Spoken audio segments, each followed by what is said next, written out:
C'est la première station balnéaire du Maroc. 300 jours de soleil par an, une longue plage de 10 km, des hôtels luxueux.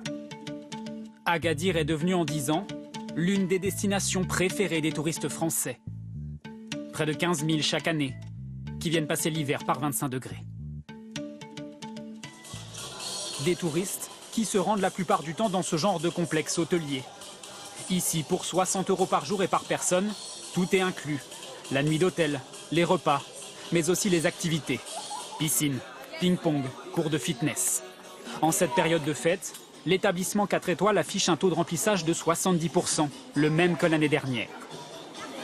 Une formule tout inclus qui séduit une importante clientèle d'habitués, comme cette retraitée.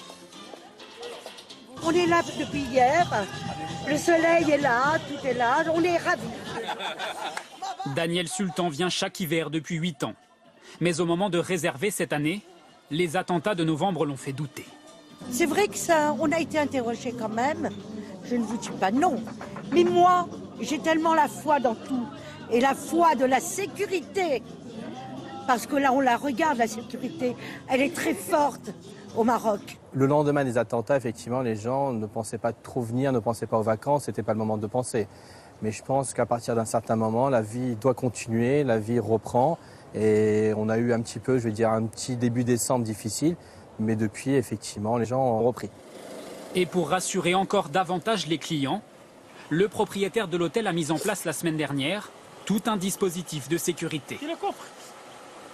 Vérification sous les voitures, contrôle des coffres, caméras de vidéosurveillance et même un portique de sécurité. Tous les accès de l'hôtel, on a installé des portiques de sécurité avec des agents de sécurité pour assurer la clientèle. Et visiblement, cela fonctionne. C'est très rassurant. On est très protégés. En se promenant, il y a de la police, il y a les policiers qui sont là. Une présence permanente pour assurer la sécurité des 250 clients de l'hôtel.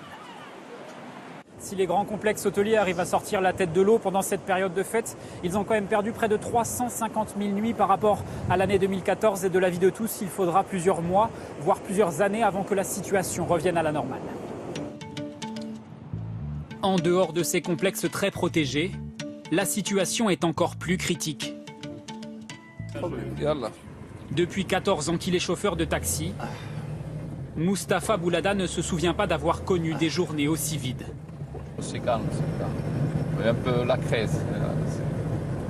Habituellement, il prend près d'une centaine de courses par jour. Depuis un mois, c'est à peine 30. Avant, tu gagnais 30 €, 40 €. Maintenant, tu gagnes 10 €, c'est dire. On attend. Inch'Allah, on attend. Les Français ont commencé à déserter après les attentats de novembre. C'est le paradoxe du Maroc. Le pays n'a plus connu d'attaque sur son sol depuis 4 ans. Mais à chaque attentat, à Paris ou à Tunis, les petits commerces en pâtissent. Dans ce restaurant, personne ou presque. Ce Français est le seul client. D'habitude, il y a beaucoup plus de monde par rapport aux années précédentes où j'étais, mais là, je vois qu'il y a vraiment, c'est vraiment vide. Les employés qui sont dans le restaurant, aussi ceux dans les hôtels, ils sont un petit peu plus frustrés. On dirait qu'ils sont un petit peu tristes. Frustrés, tristes et surtout inquiets. Car depuis un mois, le restaurant de Mounir à Eid Boukdir tourne au ralenti. Aujourd'hui, par exemple, peut-être c'est 2 ou 3 couverts, même pas. D'habitude ? D'habitude 15 jusqu'à 20 couverts à midi. Et si ça reste comme ça, on risque de fermer. Ça durait comme ça 2-3 mois, on ne peut pas. Résultat, pour attirer des clients, le restaurateur a complètement changé sa carte du réveillon du 31. C'est des petits plats à la portée de tout le monde, quelque chose qui n'est pas cher. Comme ça, on ne risque pas de passer les fêtes sans rien. C'est que vous avez baissé vos tarifs ? On a baissé les tarifs le maximum possible. Une entrée à 8 €, un plat de résistance à 14. Une stratégie pour reconquérir les touristes français. Ils étaient 3,5 millions l'année dernière à visiter le Maroc.